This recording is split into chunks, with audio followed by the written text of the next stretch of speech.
안녕하세요. 웅덩이 매매법 레버리지 ETF 장기 투자자 디벨론몽입니다. 금일 뉴욕 증시는 부채 한도 협상을 둘러싼 불확실성이 확대되고 있는 가운데 국채금리 상승과 중국 헝다그룹 사태 등을 주시하며 하락 마감했습니다. 다우는 0.9% 하락, 기술주 중심의 나스닥은 2.1% 하락, 그리고 S&P 500은 1.3% 하락 마감했습니다. 현재 미국 시장은 미국 부채 한도 협상을 둘러싼 불확실성이 확대되고 있고요. 그 불확실성이 투자 심리를 악화시키고 있습니다. 그리고 이와 관련해 민주당은 부채 한도를 상향하는 법안을 추진하고 있지만 공화당의 반대에 부딪히고 있고 심지어 민주당 내부 내에서도 마찰을 빚고 있는 상황입니다. 미국 국채금리 상승에 따라 기술주들은 일제히 하락세를 나타냈는데요. 미국 10년물 국채금리는 오늘 1.48% 수준에서 거래됐습니다.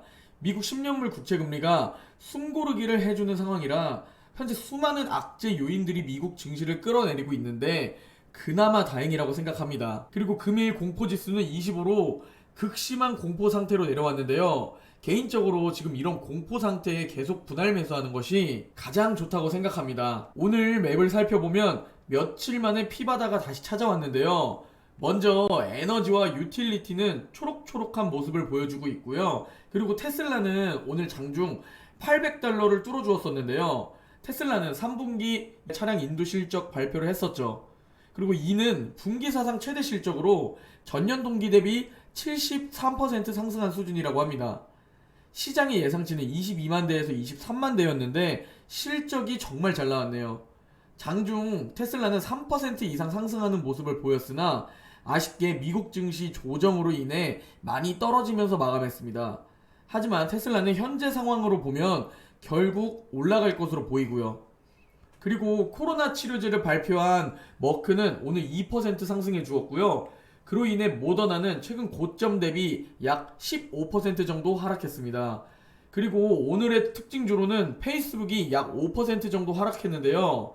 내부자 고발이 터지면서 이미 급락하던 페이스북은 어제 약 6시간 정도 페이스북과 인스타그램이 먹통이 되면서 그 급락폭을 더 키웠습니다. 오늘의 첫 번째 이슈는 먼저 미중 무역전쟁 재발에 대한 우려입니다. 조 바이든 미국 행정부가 무역 정책에서 전임 트럼프 행정부와 마찬가지로 대중 강경 노선을 유지하겠다고 밝혔는데요. 미국 무역 대표부 타이 대표는 지난해 1월 트럼프 행정부 시절 체결된 미중 1단계 무역 합의를 지키라고 중국에 촉구했습니다. 2020년과 2021년에 걸쳐 미국 제품과 서비스를 2017년 대비 2천억 달러, 즉 우리 돈 약 237조 원어치를 중국이 추가로 구매하기로 한 합의 내용을 이행하라고 한 겁니다. 일단은 무역 긴장 심화가 미국의 목표는 아니라면서도 중국과의 2018년 무역 전쟁에서 발동했던 무역법 301조를 또 발동할지에 대해서는 중국 상황에 달려있다며 여지를 남기면서 현재 시장의 불안감을 더 키우는 악재가 되었습니다. 그리고 계속 얘기 나오고 있는 미국 부채 한도 협상인데요. 조 바이든 대통령은 공화당이 부채 한도 협상에 협조하지 않고 있다고 비난하면서 이번 주 내에 부채 한도 인상을 촉구했습니다.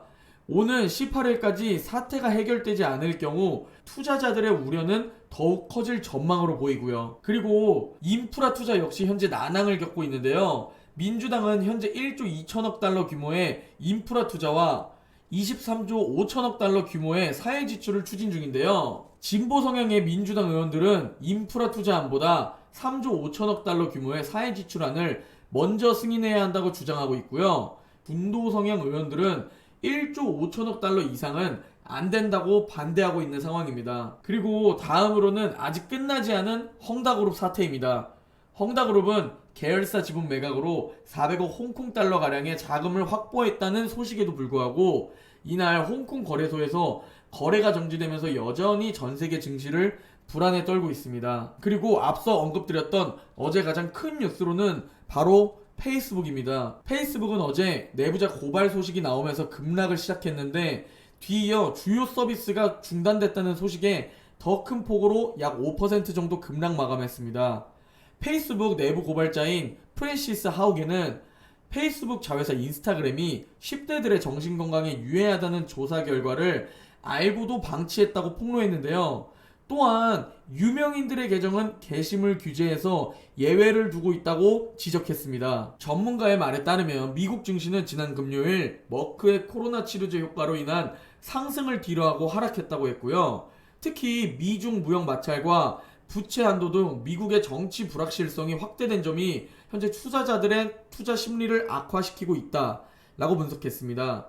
그리고 현재 제 개인적인 생각으로는 미국 증시의 악재들을 정리해보면 먼저 끝나지 않은 헝다그룹 사태, 그리고 어제부터 새로 나오기 시작한 미중 무역 갈등에 대한 불안감, 그리고 인플레이션, 스태그플레이션 우려, 테이퍼링, 금리 인상에 대한 두려움, 이렇게 크게 이 정도로 나눠볼 수 있을 듯 한데요. 우리는 이럴 때 계속 열심히 줍줍해야 한다는 개인적인 생각을 가지고 있습니다.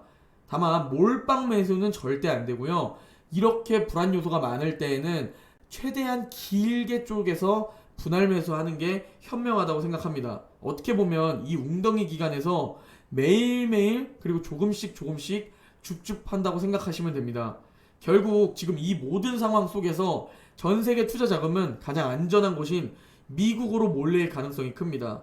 이런 상황에서 신흥국으로 투자금이 몰릴까요? 그리고 중국은 성장률도 현재 나쁘고 물가도 오른다는데 중국으로 투자금이 몰릴까요? 아닙니다. 미국으로 몰릴 가능성이 가장 큽니다. 그리고 제가 어제 재미있는 글을 봤는데 우리가 바이앤홀드를 하면 하락장을 몸으로 겪는 기간이 10으로 나누면 대략 3 정도라고 합니다. 그리고 상승장을 몸으로 겪는 기간은 7이라고 하고요.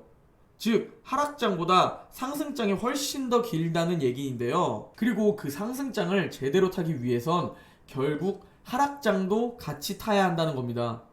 지금 너무 불안하신 분들은 현금을 최대로 많이 쪼개서 매일매일 조금씩 분할 매수를 하는 걸 추천드리고요. 그게 아닌 저와 함께 웅덩이 매매법 원칙대로 하시는 분들께서는 현재 QLD와 SSO 3차 매수 타이밍 분할 매수 중일 겁니다. 원칙대로 열심히 줍줍하시면 됩니다. 저 역시 그저께 그리고 어제 열심히 분할 매수를 했고요. 오늘도 정해진 비중만큼 분할 매수를 합니다. 자, 이제 웅덩이 매매법 장기 투자 매수 타이밍에 대해 설명드리려 하는데요. 먼저 나스닥 200 레버리지 QLD입니다. 저는 61선 부근에서 웅덩이 매매법 2차 매수 타이밍 투자 비중은 이미 분할 매수했다고 말씀드렸는데요. 현재 121선 부근에서 웅덩이 매매법 3차 매수 타이밍이 왔고요. 그리고 현재 저는 분할 매수 중입니다. QLD는 3차 매수 타이밍 분할 매수 2일차에 들어왔고요. 현재 약 10거래일 동안 3차 매수 비중을 분할 매수할 거라고 미리 말씀드렸었습니다. 그리고 제가 그려놓은 빨간색 선에 지지선이 있는데 어제 QLD는 닿진 않았지만 그 근방까지 오고 다시 살짝 올려주었습니다. 과연 여기서 더 떨어질지 아니면 이 추세선을 맞고 상승해 줄지 지켜봐야 될 듯 한데요. 시장은 불확실성을 가장 싫어한다고 말씀드렸는데 현재 증시는 불확실성 천지라 어떻게 움직일지 정말 예상이 불가합니다. 다음은 S&P 500 200 레버리지 SSO입니다. QLD와 마찬가지로 SSO 역시 웅덩이 매매법 2차 매수 타이밍에서의 분할 매수는 모두 끝났다고 말씀드렸는데요. 그리고 현재 SSO 역시 3차 분할 매수 중이고 QLD는 앞서 언급드렸듯이 2일차, SSO는 3일차에 들었습니다. 사실 저는 낙관론자라 미국 증시의 조정이 얼마 남지 않을 것 같다라는 생각을 하고 있습니다. 그래서 그런지 저는 사실 크게 불안감은 없고요. 그리고 폭락했을 때의 대응도 웅덩이 매매법 4차 매수 타이밍으로 가능하기 때문에 생각보다 다른 분들에 비해 불안감이 덜한 것이 사실입니다.